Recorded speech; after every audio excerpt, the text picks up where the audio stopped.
주의 덕을 버리고 헛된 꿈을 쫓던 우리들 찬양드리고 감사합니다.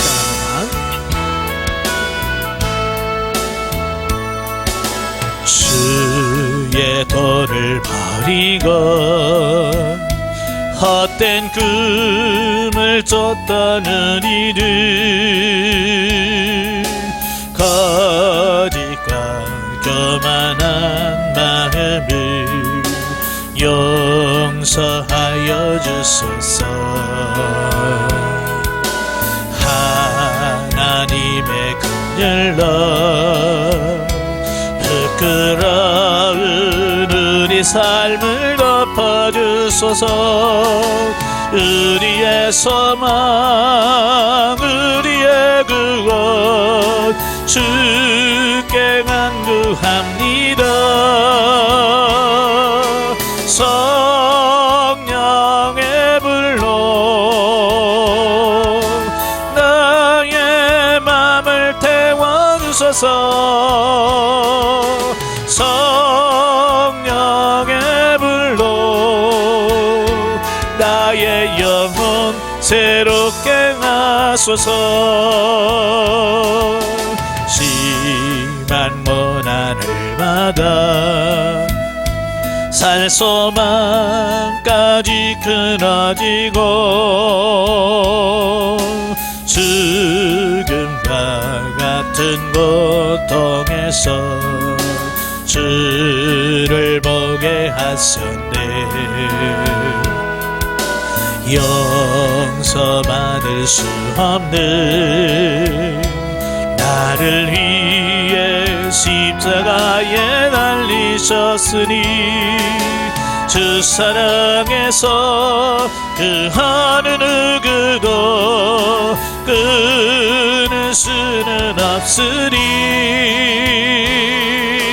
성령의 불로 나의 맘을 태워주소서. 성령의 불로 나의 영혼 새롭게 하소서. 아멘. 기도하겠습니다. 은혜로우신 아버지 감사합니다. 오늘도 우리를 사랑해 주셔서 귀한 훈련의 장소로 인도하시고 사도행전 19장의 말씀을 같이 상고할 수 있도록 은혜 주셔서 감사합니다. 오늘도 말씀을 날 때 그 말씀들이 살아있는 말씀이요 생명의 말씀이 될 수 있도록 성령님 도와주옵소서. 시정을 맡겨오며 예수님의 이름으로 감사하며 기도합나이다. 아멘. 오늘은 사도행전 19장의 내용입니다. 사도행전 19장의 내용은 이제 사도 바울이 2차 전도 여행을 마무리하고 돌아왔다가 다시 이제 3차 전도 여행을 출발하는 내용입니다. 3차 전도 여행을 하면서 제일 먼저 도착한 곳이 어디냐면 에베소 교회예요. 에베소 교회는 이미 사도 바울이 2차 전도 여행 때 그 마무리하고 돌아오면서 잠깐 들렸죠. 잠깐 들렸던 곳인데 복음이 막 전파되는 거예요. 3년 전에는 성령과 예수의 영이 허락하지 않아요. 그래서 복음을 전할 수가 없었던 거죠. 그런데 3년이 지나고 와서 보니까 이게 완전히 달라진 거예요. 그래서 사도 바울이 그들과 약속하죠. 내가 다시 하나님 허락하시면 다시 오겠다. 그래서 3차 전도 여행을 떠나면서 바로 에베소로 갑니다. 그래서 에베소에서 이제 복음을 전한 사건이 나오는데요. 자, 1절부터 7절이 바로 에베소의 성령 강림 사건입니다. 자, 본문은 소위 에베소의 오순절 사건이라고 부를 수 있는 에베소의 성령 강림 사건을 소개하고 있는데, 에베소는 바울이 2차 전도 여행에서 귀환할 때 잠시 들려 복음을 전하고 훗날에 다시 오기로 한 약속대로 3차 여행 중에 에베소에 당도한 바울은 먼저 에베소 사람들이 불완전한 신앙을 소유했음을 감지하게 된다. 자, 여기서 이제 중요한 것이 뭐예요? 사도 바울은 약속했다는 거예요. 하나님 허락하시면 다음에 오겠다. 그래서 그 약속을 지키는 거죠. 이 약속이라고 하는 건 뭐예요? 지키라고 있는 거예요. 근데 오늘 많은 사람들은 그냥 약속만 하지 지키려고 하진 않아요. 하나님과 약속이든 사람과의 약속이든 약속은 항상 지켜야 되는 거예요. 그게 신뢰 문제거든요. 그래서 약속대로 갔지만 가서 에베소에서 신앙생활을 하고 있는 사람들의 모습을 보는 순간 그들에게 뭔가가 문제가 있다는 사실을 발견하게 되는 거예요. 자, 이게 뭐냐? 바로 영적 직관인 거죠. 영적 직관은 뭐냐면 보면서 바로 알아지고 느껴지는 영적인 그런 부분들이에요. 그러니까 내가 상황을 파악하고 어떤 것이 아니라 영이 깨어있는 사람은 바로 영의 직관을 통해서 분별되어지고 알아지는 거예요. 그러니까 거기서 모여있는 사람들의 모습을 보는 순간 이들에게 뭔가 문제가 있구나. 예, 성령의 충만함이 없다는 사실을 바로 알게 되는 거예요. 그래서 그들에게 질문을 던지잖아요. 너희가 믿을 때 성령을 받았느냐라는 질문이에요. 그러니까 바울의 그 영적 직관을 통해서 바라봤을 때 그들에게 성령의 역사가 없다는 거예요. 성령의 능력이 없어요. 그래서 성령을 받았느냐라고 물은 그들은 뭐라고 그래요? 우리는 그거에 있다는 것도 못 들었다 그 말입니다. 자, 그래서 무슨 세례 받았냐라고 말하니까 그들은 요한의 세례만 받았다라고 말합니다. 그래서 바로 그들에게 사도 바울이 성령 세례를 가르칩니다. 그래서 예수의 이름으로 세례를 베풀고 그들에게 안수하고 기도할 때에 그들이 거듭나는 역사와 함께 성령의 충만한 역사가 이루어진 거예요. 예, 이건 매우 중요한 거예요. 예? 그러니까 오늘날 많은 성도들이 신앙생활을 하면서도 성령의 능력을 왜 경험하지 못하느냐 이거예요. 예, 거기에 대해서 바르게 알고 바르게 가르쳐주는 사람이 없더라고 말이에요. 예, 그러니까 그 에베소 교회는 누가 세운 교회냐면 바로 아볼로가 세운 교회잖아요. 지난번에 18장에서 살펴봤듯이 아볼로는 그가 직접 경험하고 체험한 신앙이 아니라 그는 공부하고 지식적으로 안 예수에 대해 전하는 거예요. 그러니까 지식은 알긴 하지만 한계가 있다라고 하는 거예요. 왜? 내가 체험하고 경험하지 않은 것은 알 수가 없는 거예요. 그래서 아볼로는 자기가 아는 수준 안에서만 말씀할 수밖에 없는 거예요. 그러니까 성령을 경험하지 않았으니까 성령에 대해서 말씀할 수가 없는 거죠. 그러니까 그에게 배운 그 에베소에 있는 성도들도 다 뭐예요? 성령을 알지도 못하고 경험하지도 못하는 거예요. 그러니까 여러분들이 경험을 하고 체험을 하고 실제 되어진 것을 전할 수 있는 그런 삶이 되셔야 돼요. 내가 모르는 것을 어떻게 전할 수 있겠어요? 이미 사도 바울은 자기가 성령의 충만을 받았고 경험했기 때문에 그들에게 그 말씀을 전할 수 있고 그들에게 성령의 능력의 역사가 나타날 수 있게 만들었다 그 말이에요. 여러분도 성령 충만하시길 바래요. 자, 여기서 우리는 물 세례는 결코 구원의 표징이 되지 못하며 구원은 오로지 예수 그리스도를 믿는 믿음과 예수 그리스도와 우리를 온전히 하나로 연합시켜주는 성령의 세례를 통해서만 가능하다는 것을 깨닫게 된다. 예, 그러니까 물 세례 받았다고 해서 구원 받은 게 아니라 그 말이. 예, 아시겠죠? 물 세례는 뭐예요? 물 세례라고 하는 것은 자기 자신이 죄인인 걸 인식을 하고 회개하면서 받는 세례가 물 세례예요. 예. 그러나 성령 세례는 달라요. 성령 세례는 성령의 충만함을 통해서 성령께서 내 안에서 변화시키시고 깨닫게 하시는 거예요. 그러니까 물 세례의 한계와 성령 세례의 능력에 대한 부분을 우리가 다시 보셔야 됩니다. 나중에 마지막에 그 부분을 다루겠고요. 어쨌든 물 세례로는 불완전한 구원이 될 수밖에 없고 성령 세례를 받아야만 온전한 구원에 이를 수 있다는 거 꼭 기억하시면 좋겠습니다. 자, 8절부터 20절까지 보면 바울의 전반적인 사역과 에베소인들의 회개가 나와요. 바울은 처음에는 에베소도 다른 지역에서 마찬가지로 회당에서 복음을 전합니다. 예, 근데 복음을 전했는데 3개월 되자 이래 바울에 대한 배척이 일어나기 시작하는 거예요. 이제 유대인들 사이에서 사도 바울에 대한 배척, 몰아내는 거죠. 그래서 사도 바울은 3개월 동안 회당에서 복음을 전하다가 3개월 만에 쫓겨납니다. 그래서 그 회당 옆에 있었던 두란노 서원이라고 하는 곳으로 장소를 옮겨요. 그래서 두란노 서원에서 약 2년 동안 아무런 방해를 받지 않고 복음을 전합니다. 그래서 세운 교회가 바로 에베소 교회다라고 이렇게 볼 수 있죠. 그러니까 하나님의 일에는 반드시 뭐가 따르냐면 고난이 따르고 방해가 따른다 그 말이. 네, 오늘 많은 사람들이 꼭 주일하면서 낙심하는 이유가 뭐냐면 힘들다는 거예요. 고난이 온다는 거예요. 방해가 있다는 거예요. 자, 이것은 어찌 보면 당연한 거 아니겠어요? 그러니까 방해가 있다고 해서 사도 바울처럼 포기하면 안 되는 거예요. 유대인들이 못하게 막는다고 해서 이게 하나님 때가 아닌가 보다 그러는 게 아니라, 그럼에도 불구하고 하나님 앞에 엎드려 기도할 때 하나님께서는 새로운 길을 열어주신다 그 말이에요. 그래서 회당에서 복음을 전하는 것보다도 두란노 소원에서 매일같이 말씀을 전했을 때 더 큰 능력의 역사가 임한, 이게 하나님의 역사라 그 말이에요.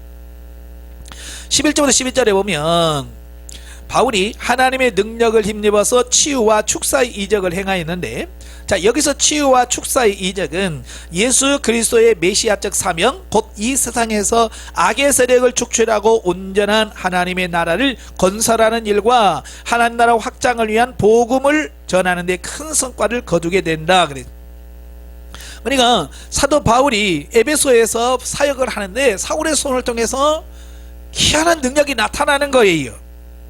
심지어 바울의 몸에서 손수건이나 앞치마를 가져다가 병든 사람이 여지면 그 병이 떠나가고 귀신 들린 사람은 귀신 떠나가는 능력이 나타나는 거예요.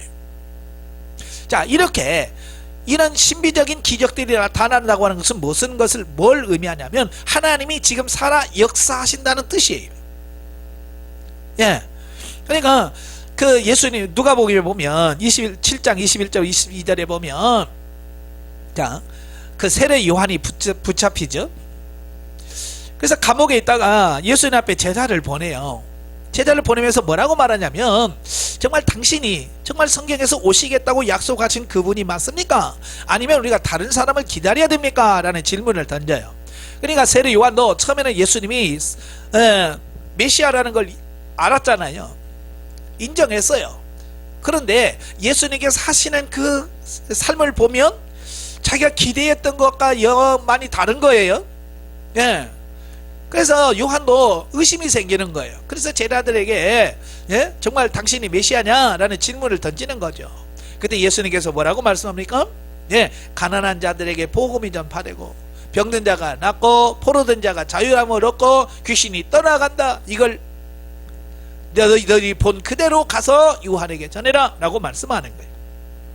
바로 그 말씀은 이사야 선지자가 메시아가 이 땅에 왔을 때 임하는 현상에 대한 부분을 말씀해 준 건데, 그대로 지금 일어나고 있다는 거예요. 역사가 나타나고 있다는 거예요. 그건 뭐예요? 이사야가 예언한 그 메시아가 지금 나를 통해서 나타나고 있다. 그걸 말씀해 주고 있는 거예요. 그러니까 오늘 교회가 바로 이런 살아있는 생명력이 있는 능력의 역사가 나타나야 되는데, 오늘날 우리 한국교회 이런 실제들이 나타나고 있지 않는, 자, 이것이 문제라 그 말입니다. 그래서 저와 여러분들이 더 깨어서 기도하면서 능력 받아서 이런 살아있는 생명력 있는 복음이 증거되는 그런 역사가 있어야 될 줄로 믿습니다. 자, 13절부터 20절까지 보면 스게와의 7 아들들의 어리석음을 보여주고 있는 부분인데요. 당시 에베소에는 이 주술사나 마술사들이 그 악령을 내쫓는 목적으로 여러 신적 권위가 있다고 생각하는 이의 이름을 사용하여 주문하는 일이 매우 흔하였다. 그때 당시에는 이 마술, 또 이런 것들이 유행했어요. 주술, 마술. 그래서 이 주술이나 마술은 주로 이제 능력 있다라고 하는 어떤 능력자의 권위를 힘입어서 쫓아내는 거거든요. 그러니까 마술사들은 항상 자기보다 더 센 마술을 가지고 있으면 굴복합니다. 마치 이런 거예요. 지금도 이 무당 세계, 무당들도 있잖아요. 무당하는 사람들도 자기 나름대로, 우리는 잘 모르지만 그들 나름대로의 계급, 신분이 다 있어요. 계급이 돼 있어요. 그래서 무당의 신분은 뭐 나이가 몇이냐 이거 가지고 그 사람의 무당의 어떤 계급이 정해지는 게 아니고, 그 사람이 신내림을 받을 때에 어떤 신을 받았느냐. 그러니까 센 신을 받으면 신분이 높고, 이 애기 동자 뭐 이런 신을 내리받은 사람은 아주 어리고, 나이 상관은 없어요. 그가 받은 신의 어떤 능력에 따라서 계급이 달라지는 것처럼 바로 이때 당시도 어떤 그 급이 있어요. 그래서 최고의 신, 그 최고의 신의 이름을 가지고 가장 큰 능력을 행하면 그들의 세계에서는 큰 거예요. 그러니까 바로 이런 거죠. 그 스게와의 그 7 아들들이 가만히 보니까 예수의 이름으로, 사도 바울이 예수의 이름으로 명하면 귀신이 떠나가고 예수의 이름으로 명하면 막 성령을 받게 되고, 그러니까 그들의 입장에서는 뭐야? 아, 최고로 힘센 분이 누구냐? 예수구나. 그런 거죠. 그래서 주술사들 세계에서는 최고의 신의 이름을 빌어서 하면 더 큰 능력이 나타난다고 생각한 거예요. 그러니까 바울이 행한 것을 흉내를 내는 거죠. 자, 우리가 이 복음사역 주의 일할 때 어떤 흉내 낸다고 되는 것은 절대로 아니잖아요. 실제로 하나님께서 우리에게 능력을 주셔서 능력을 받아야 능력이 나타나는 거지, 어떤 사람이 했다고 해서 내가 그 흉내 낸다고 되는 거 아니죠. 예수님으로 물러가라 그랬다고 해서 아무나 예수님 물러가라 하면 나가는 게 아니에요. 내 안에 성령의 충만함과 능력이 덧입혀져야 나가는 거지. 예수의 이름만 부른다고 나가는 게 아니에요. 그러나 이 스게와의 7 아들은 그 사도 바울이 하는 것을 보니까 예수 이름을 명하는 거예요. 그러니까 지들도 예수의 이름으로 하면 되는구나.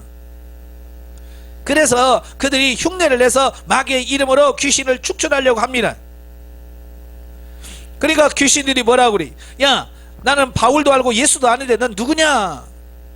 그래서 도리어 이 귀신 들린 사람들이 그에게 달라붙어서 온몸을 상하게 하고, 자, 그렇게 하는 역사가 나타나는 거예요. 그러니까 예수의 이름을 빙자했다가 도리어 귀신 들린 사람한테 당하는, 이런 망신을 당하는 거죠. 그러니까 이 소식이 에베소 전역에 다 퍼지게 되는 거예요. 그러니까 많은 사람들이 두려워하죠. 야, 도대체 스게와의 7 아들이 감당하지 못하는 그 부분을 바울은 뭐요? 아주 자연스럽게 한단 말이에요. 예수 이름으로 나가라 그러면 나가고. 그러니까 그들의 입장에서는 와, 사도 바울 대단한 수준의 일은 어떤 최고수로 생각하는 거죠. 그들 나름대로의 세계에서. 그러니까 바울의 이름이 갑자기 높아지게 돼요. 그래서 모든 사람들이 바울에게 굴복하게 되는 거예요. 왜냐하면 그들 마술사의 세계, 그 주술사의 세계에서 계급이 형성됐다고 말했잖아요. 그러니까 최고의 강한 신 밑에는 다 굴복하는 거예요. 그러니까 여기서 마술하고 주술하던 사람들이 다 복음을 영접합니다. 왜? 제일 센 신이 누구요? 바울이 믿는 신. 주술사 중에 최고의 주술사가 누구예요? 바울이라고 그들 인식한 거예요. 그러니까 바울이 야, 회개해, 예수 믿어. 그러니까 예 하고 다 믿게 되는 거예요. 그러니까 그들의 세계를 인정해야 돼. 그들의 세계를. 그러니까 마태복음에 보면 그 백부장이 나오잖아요. 백부장이 예수님을 찾아와요. 그래서 예수님께 뭐라고 그래? 내 하인이 지금 심히 병들어 죽겠는데 내 하인을 좀 고쳐주세요 라고 말합니다. 그때 예수님께서 뭐라고 그래요? 내가 가서 고쳐주겠다 라고 말합니다. 그때 백부장이 뭐라고 그래요? 갈 필요 없습니다. 여기서 그냥 말씀만 하소서. 여기서 말씀만 하소서. 그러면 집에 있는 하인이 나을 줄로 믿습니다. 그러면서 뭐라고 그래요? 나도 내 밑에 사람들이 있어서 얘한테 가라 그러면 가고 오라 그러면 온다는 거예요.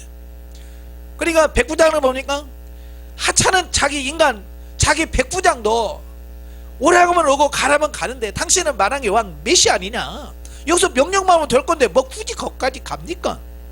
자, 그런 거죠. 그러니까 이 백부장은 자기들의 세계, 군인 세계에서의 어떤 그런 룰, 그걸 가지고 영적인 세계를 대비시킨 거예요. 그러니까 그런 믿음을 나올 수 있는 거죠. 바로 이 에베소도 마찬가지예요. 그들 주술사 나름대로의 계급, 어떤 그런 것들이 서열 이런 게 존재하는데 바울이 제일 세단 말이에요. 그죠? 왜? 그들이 행할 수 없는 것들을 행할 수 있다.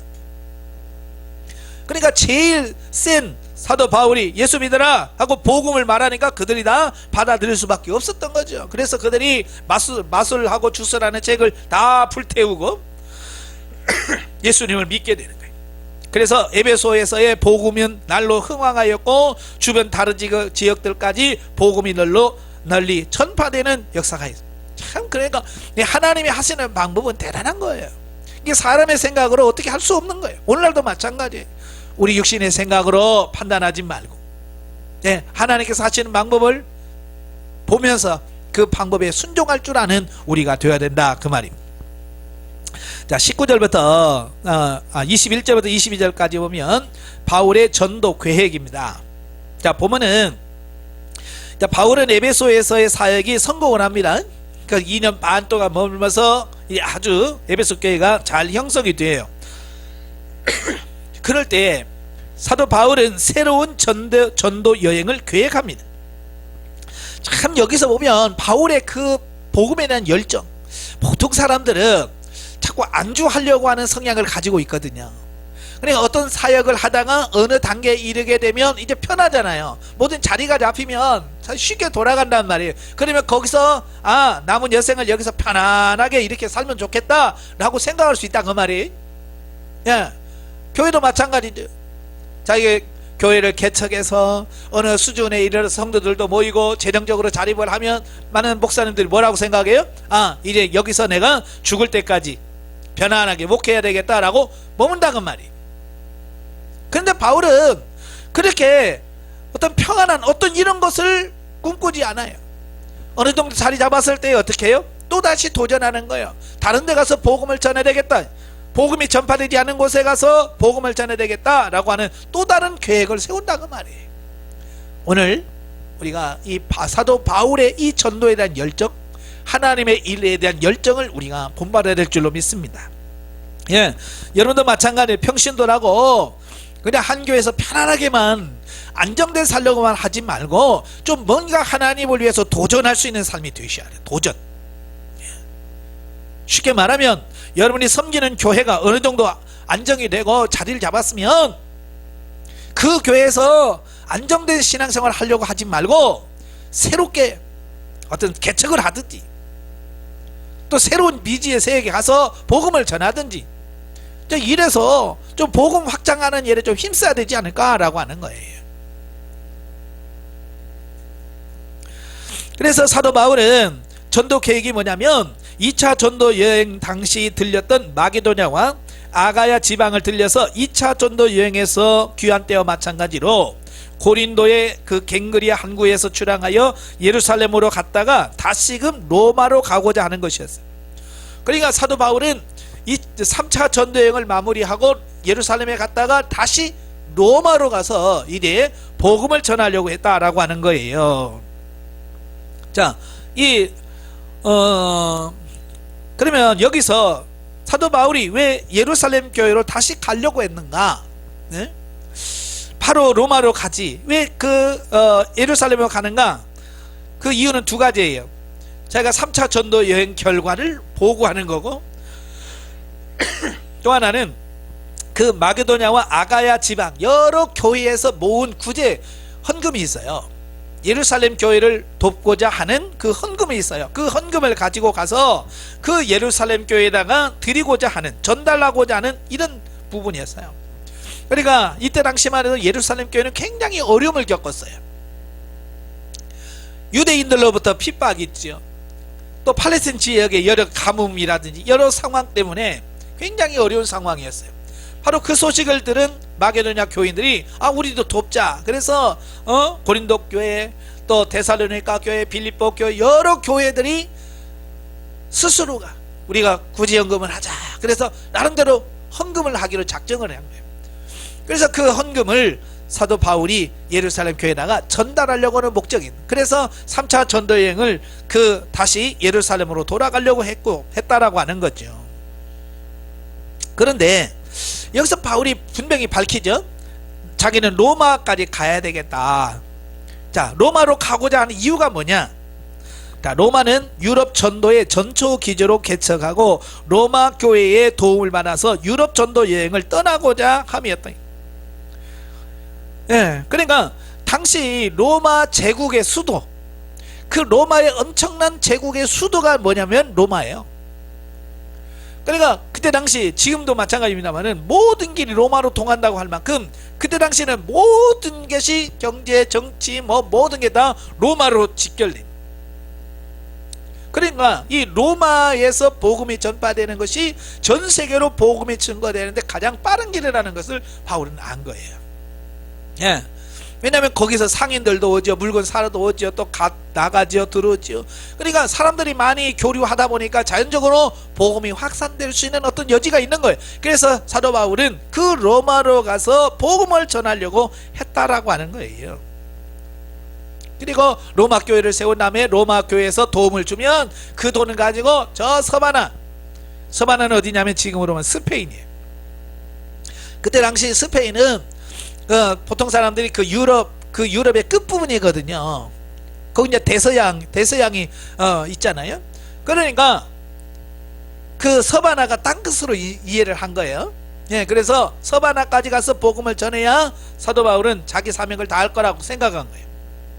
그래서 로마로 갔다가 서바나까지 가려고 하는 어떤 계획을 세웠다고 하는 거예요. 그런데 이런 계획은 바로 유대인들의 방해로 인해서 이게 이루어지지 않지요. 예, 차질이 생겨요. 예, 그래서 여기서 우리는 에베소에서 성공에 그치지 않고 땅끝까지 복음을 전하려고 하는 바울의 뜨거운 열정을 보게 된다. 조금 전에 설명드렸죠. 자기는 안주하지 않고 계속해서 복음을 전하려고 하는 그 열정을 가지고 계속해서 복음을 전하고 있는 어떤 이런 부분이에요. 예, 그래서 유대인들이 바로 헌금을 전하기 위해서 예루살렘으로 갔다가 유대인들이 사도 바울을 죽이려고 하잖아요. 그래서 사도 바울이 결국은 가이사에게 상소를 하죠.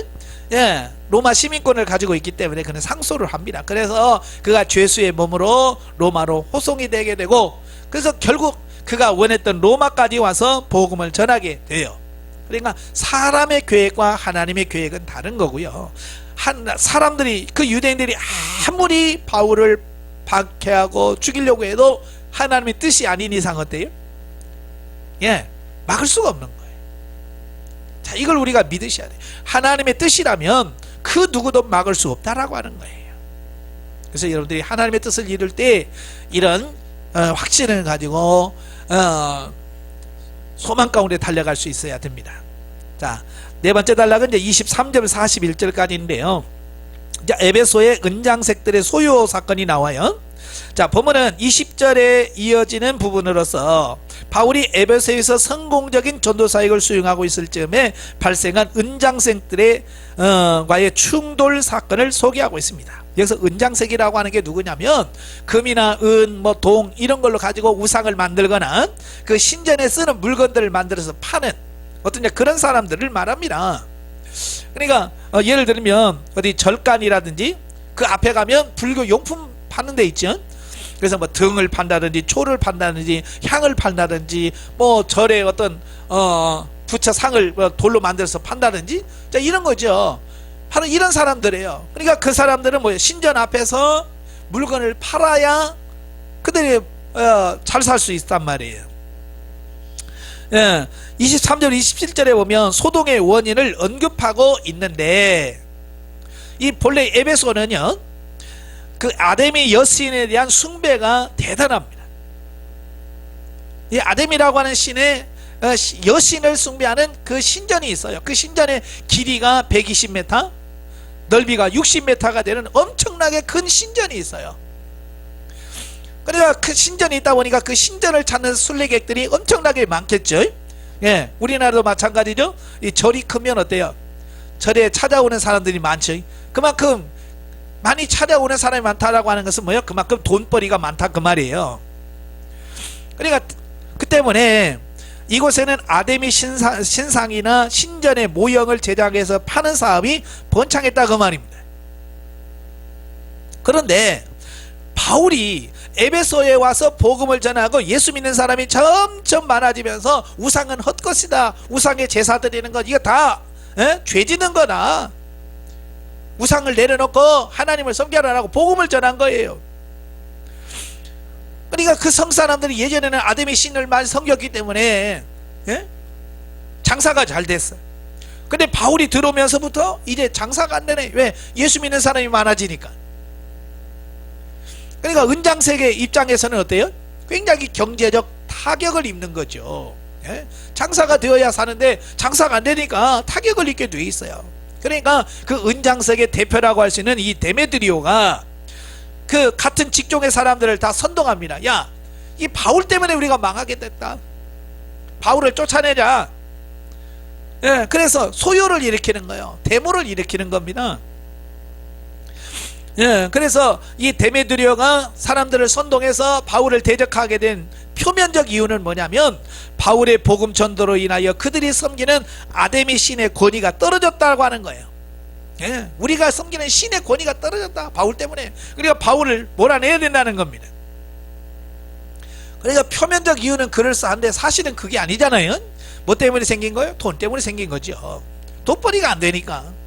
예? 그걸 많이 팔아야 자기들이 수익이 많은데 예수 믿는 사람이 많아지면서 장사도 안 되죠. 예? 사가지도 않지요. 그러니까 이 사람들이 돈 때문에 경제적 기반이 무너지지 않도록 하려고 하는 조치였다라고 하는 것을 보게 되어집니다. 예? 그러니까 세상에서 많은 싸움들이 있지만 그 싸움들을 가만히 보면 뭐예요? 결국 돈이죠. 예. 여기서는 돈 때문에 문제가 생기는 거예요. 28절 34절에 보면 그 데메드리오의 선동으로 흥분한 은장색들과 군정들은 바울과 같이 다니던 가이오와 아리스다고를 잡아서 연극장으로 끌고 갑니다. 아마 그 바울을 잡으려고 했는데 바울을 못 잡으니까 그 가이오와 아리스다고를 붙잡고 갑니다. 아마 이 가이오와 아리스다고는 그 에베소 지역 사람인 것 같아요. 에베소 지역 사람인데 바울을 통해서 복음을 받아들인 어떤 대표적인 그런 사람이라고 볼 수 있겠죠. 자, 그들을 끌고 네? 연극장으로 끌고 갑니다. 그때의 바울이 그들의 고난을 겪는 걸 보면서 그들을 구원하려고 그 극장으로 가려고 하지만 사람들이 만류하죠. 왜냐하면 지금 그 사람들은 이제 흥분한 상태잖아요. 네, 흥분한 상태이기 때문에 잘못 들어가면 화를 당할 수 있다고 그 안전 때문에 만류를 하게 됩니다. 그런데 문제는 뭐냐면 군중 심리로 흥분한 사람들은 영문도 모른 채 극장 안에 모여 있다고 말입니다. 자, 이게 문제예요. 막 사람들이요 막 으쌰으쌰하고 가는 거예요. 근데 왜 모인지를 모릅니다. 왜 하는 줄 모르는 거예요. 그러니까 태반이 어찌하여 모였는지 알지 못하더라.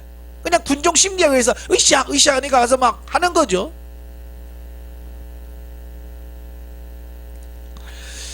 자, 여기서 우리도 마찬가지예요. 자칫하면 우리도 자칫 잘못하면 이런 군중 심리에 휩쓸려서 신앙생활 하기가 쉬워요. 그러니까 정확하게 알아보지도 않고 누가 옆에서 그거 나쁘다 아니다 라고 하면 알아보지도 않고 그냥 나쁘다 나쁜 거야 라고 할 때가 많거든요. 그래서 우리가 이제 분별을 잘 하셔야 돼요. 정확하게 알아보고 해야 돼요. 예. 어쨌든 그 소요들이 막 일어납니다. 그러니까 그 유대인들이 그 군중들의 소동이 우상숭배를 금지했던 유대교에게도 영향이 미칠까 두려워하여 알렉산더를 통해서 소요를 진정시키려고 합니다. 아마 이 알렉산더는 유대인 그때 에베소에 머물렀던 유대인 중에서 어떤 대표 지도자급이었을 것으로 봐요. 그래서 유대교의 지도자급이 가서 그걸 말리려고 하는데 흥분한 사람들이 안 들어주는 거예요. 흥분한 사람들이 더 저거 유대교의 사람이구나. 그래서 더 흥분시키는 결과만 가져와요.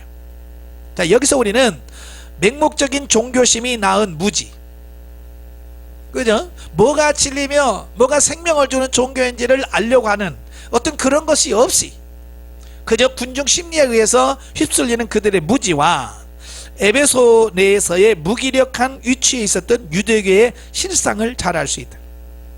그러니까 유대교가 에베소에도 회당에 있고 있지만 그 에베소 사람들에게 있어서 영향력을 미치지 못하는 거예요. 그가 무슨 말을 하려고 해도 그들이 듣지 않는 거지. 도움이 전혀 안 되는 무능한 어떤 힘을 발휘하지 못한 어떤 무능한 상태를 여기서 보여준다라고 이렇게 볼 수 있겠죠. 예, 35절 41절에 보면 그 소요 사건이 한창 일어날 때 에베소의 그 서기장이 이 소요가 불법 사태임을 알면서도 그들의 자존심과 종교심에 만족을 주면서도 합법적이지 않다는 것을 이해시켜서 군중들의 소란을 진정시킵니다. 참 지혜롭게 해요. 그들 자존심도 살려주고 하면서 잘 이렇게 하죠. 예. 이런 걸 보면 지도자는 지혜가 필요하다. 예. 그래서 여러분도 지혜를 구해야 돼. 이렇게 바울이 복음을 전하는 모든 곳에서는 핍박과 환란이 따랐지만 점증하는 핍박의 비례에 복음도 왕성하게 전파되었다라고 하는 것을 보게 돼. 예수님도 분명히 말씀했죠. 복음이 전파된 것은 반드시 뭐가 있다고요? 예, 핍박이 있을 거다. 고난이 온다. 자, 그걸 말씀해 주고 있어요. 예, 그래서 우리가 편한 것 추구하면 안 돼. 많은 분이 영성훈련을 받으면서도 예? 고난이 오면 견디질 못하는 어떤 이런 부분을 보게 됩니다. 여러분, 고난은 우리 영적으로 성숙해 하고 성장하게 하고 우리를 변화시키는 놀라운 힘을 가지고 있어요. 그래서 하나님은 사랑하지만 우리를 변화시키기 위해서 고난을 주시고 고난을 통해서 우리를 훈련해 가신다는 걸 꼭 기억하시길 바랍니다. 그래서 고난이 오면 감사해야 되고 고난을 통해서 더 새로워질 수 있는 삶이 되셔야 돼. 그러니까 이 에베소도 이 고난의 과정을 통해서 교회가 더 무너질 줄 알았는데 도리어 그 에베소 교회가 견고하게 세워져 가는 어떤 그런 계기가 되었다라고 하는 것을 보게 되어집니다. 그러니까 하나님께서 하시려고 하면 아무리 사람들이 뭘 하고 방해를 해도 무너뜨릴 수 없다라고 하는 거예요. 그러니까 어찌 보면 주의 일 할 때 어떤 이런 뭐라고 하나님에 대한 절대적인 신뢰, 확신 이런 걸 가지고 사역하고 주의 일 하는 것이 매우 중요하다 그 말이에요. 예. 오늘 많은 사람들이 사역하면서도 어떤 이런 사역, 이런 자부심이랄까요? 어떤 이런 긍지 이런 게 없어요. 조금만 뭘 하다가 어려움 당하면 그냥 실족하고 실망하고 낙심하고 그러는데요. 그럴 필요 없습니다. 끝까지 하나님이 함께 하시면 승리할 수 있다는 것 꼭 기억하시길 바랍니다. 자, 영적 예를 봅니다. 예수 그리스도의 이름으로 능력을 행하는 바울을 보고 어떤 마술사가 예수의 이름을 도용하여 귀신을 쫓으려 하다가 도리어 귀신에게 봉변을 당한 사건이 발생하게 된다. 예, 여기서 우리는 예수님의 이름은 그 자체가 능력이지만 능력을 행하기 위한 도구로 예수님의 이름을 사용해서는 안 된다고 하는 것을 배울 수 있다. 예. 그러니까 내가 성령을 통해서 능력을 받고 예수 그리스도의 이름을 사용해야 능력이 나타나는 거지. 네? 능력도 없으면서 예수 그리스도 뭐 이름으로 한다고 흉내낸다고 되는 게 아니라 그 말입니다. 능력을 받아야 돼. 그래서 성령의 능력은 예수 이름을 통하여 나타나지만 인간의 욕망을 채우기 위하여 능력을 행사하는 분은 아니라는 사실도 알아야 돼요. 그러니까 하나님의 영광, 주의 나라, 복음을 위해서 능력을 행하면 좋지만 어떤 자기 자신의 욕망, 자기가 출세 성공하기 위한 어떤 기반으로 이 능력을 행하면 안 된다는 그 말씀을 하고 있는 거예요. 철저하게 은사는 하나님의 나라를 확장하고 하나님의 영광을 위해서 사용할 수 있는 그런 삶이 되어야 된다 그 말입니다. 자, 마지막으로 성경 계시 발전사적 이해를 보도록 하죠. 자, 오늘은 물 세례와 그 성령 세례에 대한 부분을 같이 보겠습니다. 아까 1절부터 7절에 보면 그 바울이 에베소에 갔을 때에 그 성도들이 무능한 어떤 이런 부분을 보죠. 자, 그래서 너희가 성령을 받았냐 그러니까 못 받았다고 말하죠. 네, 그 있다는 것도 못 들었다라고 말합니다. 그때 사도 바울이 그들에게 성령 세례를 베풀게 되어지는데요. 자, 성경에 보면 이 세례라고 하는 말이 나와요. 세례, 밥티저라고 하는 말인데요. 이 밥티저라고 하는 말은 물에 잠그다 그런 뜻이에요. 물에 잠긴다. 자, 이 세례라고 하는 것은 구약 성경에는 안 나와요. 구약에는 세례라고 하는 말이 안 나오고요. 신약에서만 나옵니다. 몸을 물에 담그거나 물로 씻어서 베푸는 거룩한 의식을 이 세례라고 그래요. 죄를 씻어줌 또는 삶이 온전히 변화됨의 의미를 상징적으로 표현한다 그 말이에요. 그러니까 세례는 그 자체로 뭐 죄를 씻는다거나 거룩해진다거나, 그리고 세례 받았다고 해서 죄가 없어지고 뭐 거룩해지는 게 아니라 이건 상징적인 표현이에요. 네가 죄사함을 받았다라고 하는 상징적인 의식이지. 그것을 통해서 구원받는다고 하는 말은 아니라고 하는 사실이에요. 예. 그래서 이 구약에서는 제사장들이 제사의식을 진행하기 전에나 중간중간에 더럽혀진 손과 발을 물로 씻어야만 했어요. 그러니까 성전에 가면 반드시 뭐가 있어요? 물두멍이 있어요. 번제단과 성소 앞에 물두멍이 있어서 많은 물을 채워놓습니다. 그래서 그 성전에서 짐승을 잡아서 제사 드리려면 얼마나 더럽혀진 게 맞겠어요. 막 피도 튀지요. 예? 심지어는 오물도 튀지요. 그래서 더럽혀진 몸을 가지고 성소에 들어갈 수가 없어요. 그래서 제사장은 항상 그 물두멍에서 물을 떠서 항상 손과 발을 깨끗이 씻고 하나님의 사역을 감당하게 되는 거예요. 바로 그 부분이 바로 세례의 의미로 이어진 것이 아닌가 이렇게 보는 거예요. 그러니까 구약에선 세례라는 말은 없어요. 그러나 그런 제사장들이 성전에서 자꾸 씻는 어떤 그런 의식들이 점점 시간이 흘러가면서 이 일반 성도들도 내 죄를 씻어야 되겠다 라고는 어떤 의미로 물로 자기 몸을 씻는 의식들이 형성이 되어진 거죠. 그러다가 이제 세례 요한 당시에 그 에센파라고 하는 종파가 생겨요. 뭐 성경에는 안 나와 있지만 성경에는 크게 바리새파와 사두개파만 나와요. 예, 그러나 그 에세네파도 있어요. 에세네파인데 이 에세네파는 금욕주의를 지령하고 광야에서 수도 생활을 주로 많이 하고 그들 나름대로 공동체 생활을 많이 해요. 그러니까 이 에세네파 사람들이 나름대로 신앙생활을 하면서 자기들 나름대로의 규칙, 규율 어떤 이런 걸 만드는 그게 세례예요. 세례. 물로 자기 몸을 씻는 겁니다. 그래서 이스라엘의 그 성지순례 가면 예전에 그 교회들은 교회 들어가면 반드시 뭐가 있냐면 정결탕이 있어요. 세례를 베푸는 것, 물 담아 놓을 수 있는 어떤 그런 부분이 반드시 존재합니다. 그게 바로 세례 의식을 베푸는 어떤 그런 부분이라고 할 수 있겠죠. 그래서 구약에는 세례란 말이 없지만 신약시대에 세례 요한이 등장하면서부터 세례라고 하는 말이 새롭게 등장한다라고 하는 것을 보게 되어집니다. 그래서 아까도 말씀하신 것처럼 에세네파를 중심으로 이 그들 나름대로의 의식, 자기 자신을 거룩하게 하고 깨끗게 하는 어떤 의식의 하나의 수단으로 이 세례를 베풀었다라고 이렇게 보면 되겠습니다. 그래서 이제 성경에 세례라고 하는 말이 제일 먼저 나오는 게 이제 마태복음이에요. 마태복음 3장에 보면 세례 요한이 등장이 나오죠. 그때 세례 요한이 이르러, 세례 요한이 왜 세례 요한이? 세례를 베푼다. 그래서 세례를 베푼 요한이다. 그래서 세례 요한이라고 이름을 붙여줍니다. 그때 당시 이 요한이라는 이름이 굉장히 많았어요. 예수님의 제자 중에서도 요한이 있었죠. 그래서 너무 많은 요한이라는 이름이 너무 많기 때문에 그걸 구분하기 위해서 예수님의 제자 요한은 세베대의 아들 요한이라, 그래서 그의 아버지 이름을 붙여요. 그래서 이제 구분하고 바로 이 세례 요한은 세례를 베푼 요한이다. 그래서 세례 요한이라고 이름을 지어서 서로 이제 혼돈하지 않도록 구별하고 있다라고 하는 것을 보게 돼요.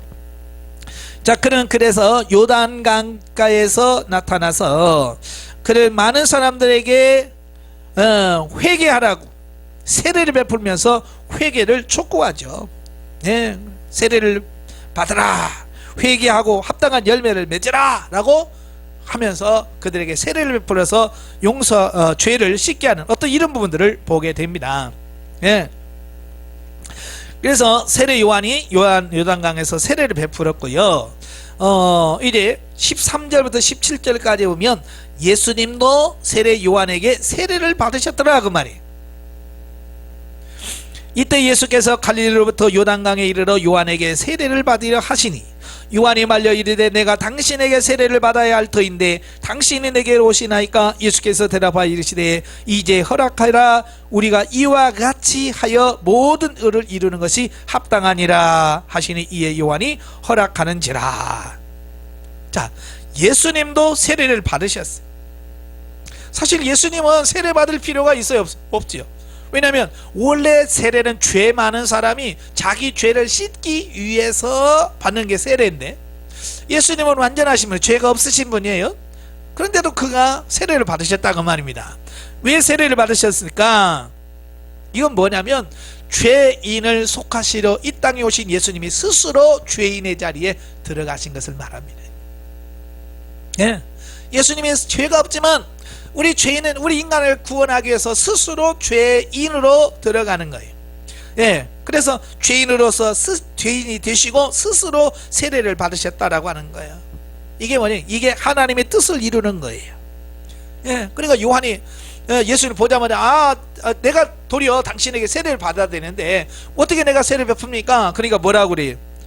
이와 같이 하여 모든 의를 이루는 것이 합당하다. 이게 하나님의 뜻이다.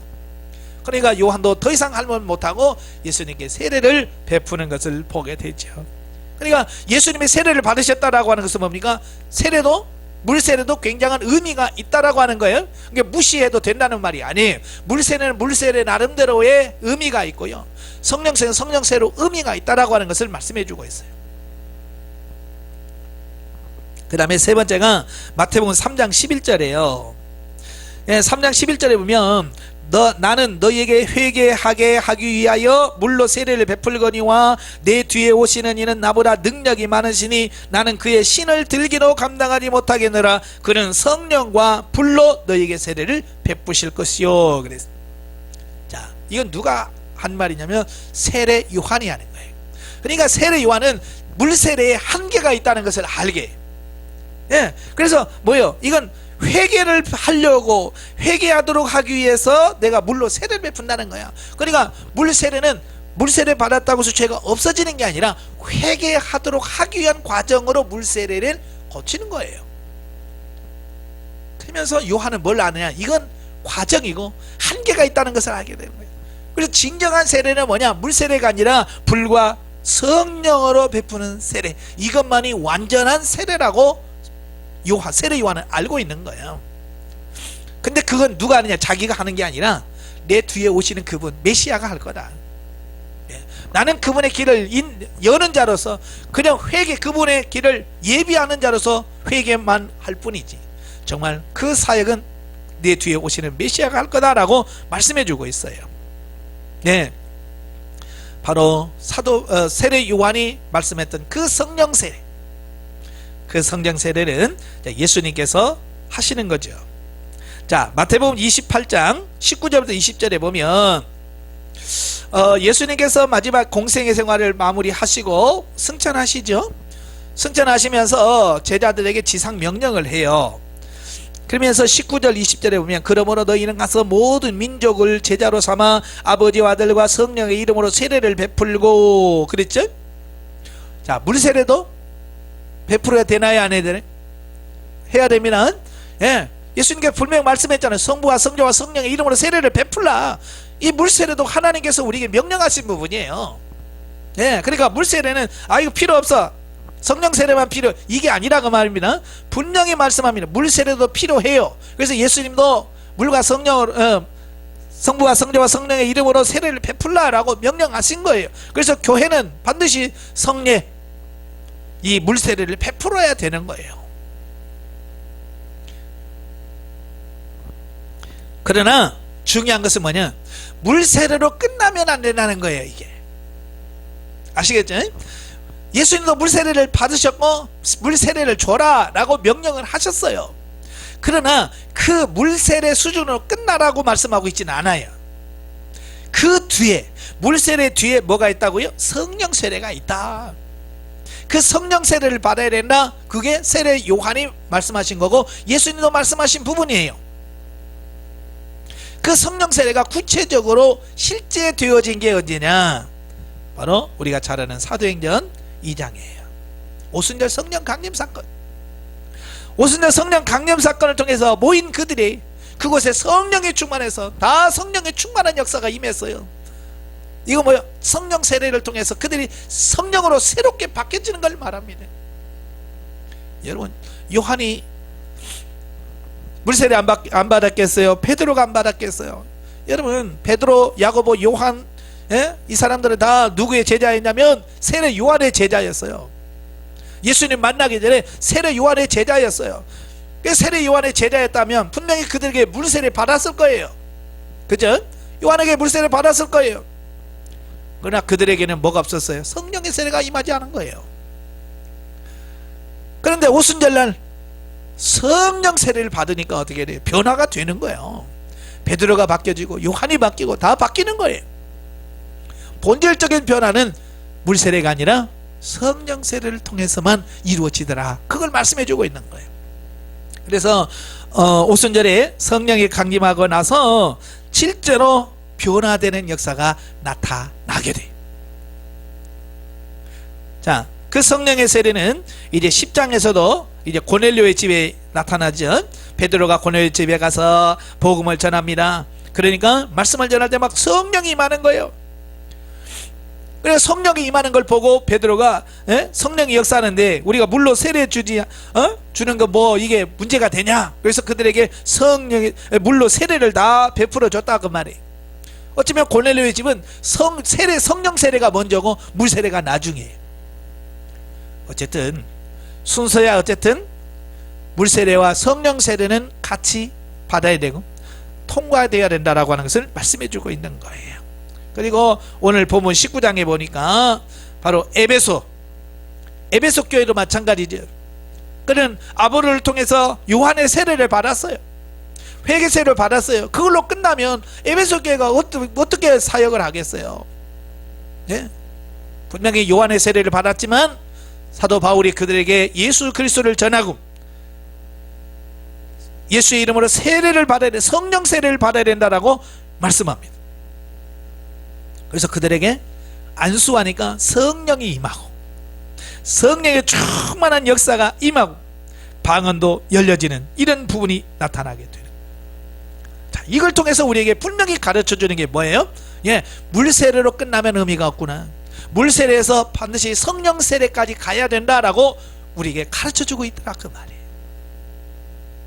자, 결론을 맺습니다. 요한의 물세례는 예수님과 연합해서 죽고 예수님과 연합해서 다시 살아나는 것을 예표한다면, 그러니까 물세례는 물속에 들어갔다 나오는 것은 뭡니까? 들어갈 때 예수 이름으로 죽었다는 거예요. 나는 예수와 함께 죽었다는 것을 의미하고 물속에서 나오는 것은 뭡니까? 예수 그리스도와 함께 내가 다시 살았다라고 하는 어떤 상징적 표현인 거예요. 그래서 처음에는 물속에 직접 들어가는 침례를 냈지만 이제 시대가 바뀌면서 이제 약식 세례라고 해서 우리 머리에다 물 뿌리는 것을 통해서 이 세례가 물 세례가 지워지죠. 그러니까 물속에 들어가든 뿌리든 상관없어요. 의미는 다 똑같습니다. 물 세례는 그와 같다면 성령 세례는 뭘까? 자, 성령 세례는 성령님이 우리 안에 내주하심으로 말미암아 우리의 옛사람이 죽고 새 사람으로 다시 살아나는 것을 의미해요. 이 영에서부터 일어나는 거야. 옛사람이 죽어지고 새 사람, 우리의 영이 새롭게 성령님의 능력으로 새로워지는 어떤 그런 부분을 말씀한다라고 볼 수 있는 거예요. 그래서 우리는 물세례 받는 것으로 만족하지 말고 성령 세례를 받아야 된다, 그 말씀을 하고 있는 거예요. 아시겠죠? 예. 원래 많은 사람들이 나 세례 받았어요 물로, 거기서 멈추는 게 성령의 능력을 덧입거나 성령의 은사를 덧입어서 정말로 실질적인 본질적인 변화까지 못 가고 그저 에베소 교회에 있었던 그 사람들처럼 나 세례 받았어요, 나 예수 믿어요 라고 하는 그 수준에서 멈추는 사람들이 많더라 그 말이에요. 우리 영성 올려 받으시면 그러면 안 돼요. 그 수준에 멈추면 안 돼요. 성령에 충만하고 성령에 사로잡힌 바 되어서 성령을 통해서 새로워지는 역사가 나타나야 돼요. 능력 있는 삶이 나타나야 되겠고 변화된 삶이 진짜로 나타나야 된다고 하는 것을 꼭 기억하시길 바랍니다. 여러분 중에서 물 세례로 끝나고 성령 세례에 충만받지 않는 분이 있다면 성령 충만하고 성령 세례가 여러분 안에 이루어지도록 끊임없이 기도하셔야 될 줄로 믿습니다. 기도하겠습니다. 은혜로우신 아버지 감사합니다. 오늘 말씀을 통해서 에베소 교회가 아볼로를 통해서 물 세례를 받았지만 그들은 변화가 없었습니다. 그러나 사도 바울을 통해서 성령 세례를 받았을 때 그들이 변화되고 새로워지고 에베소 교회가 완전히 새로워지는 것을 보게 됩니다. 오늘 우리도 마찬가지입니다. 요한의 물 세례 죄에 대한 회개만 해가지고는 안 됩니다. 더 진전되고 발전하여 성령 세례를 충만히 받음으로 성령의 이끌림 받아 사는 우리 삶이 될 수 있도록 주님 도와 주시옵소서. 예수님의 이름으로 감사하며 기도합나이다. 아멘.